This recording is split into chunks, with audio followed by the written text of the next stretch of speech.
बुलेटवा पे हमरा बैठ के आरी सटवे गिरा।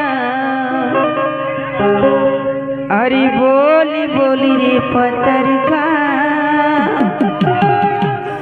आरी हमरा से पटवे गिरा। आरी कहिए बुलेटवा पे हमरा बैठ के सटवे गिरा। अरे बोली बोली रे पतरका हमरा से पटवे गिरा।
बगिया में फूल झरेला।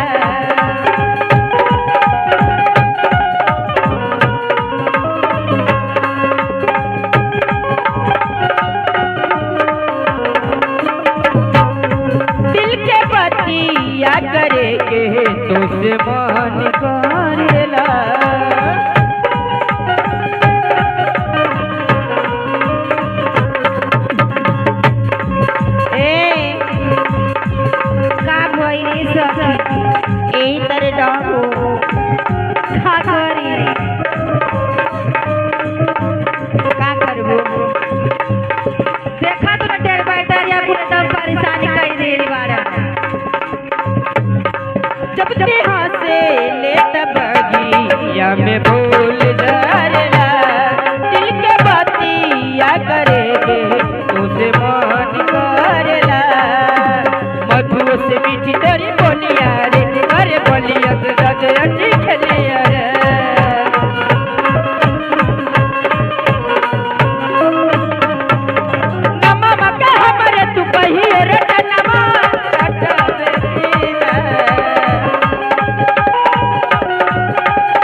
माननीय बड़े भैया देवानंद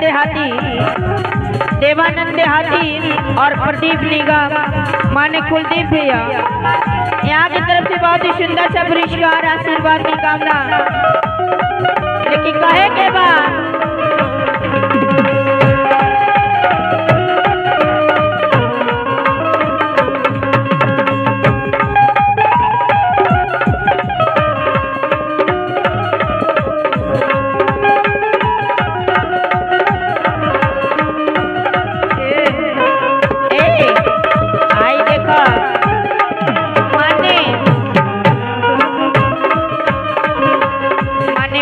राजकुमार पकौड़ी वाले राजकुमार बड़े भैया माने बहुत ही सुंदर कलाकार है बैंड के, यहाँ की तरफ से बहुत ही सुंदर से पुरस्कार आशीर्वाद की कामना। लेकिन और कहना है हम भी पानी सतारा बलमुआ 23 साल के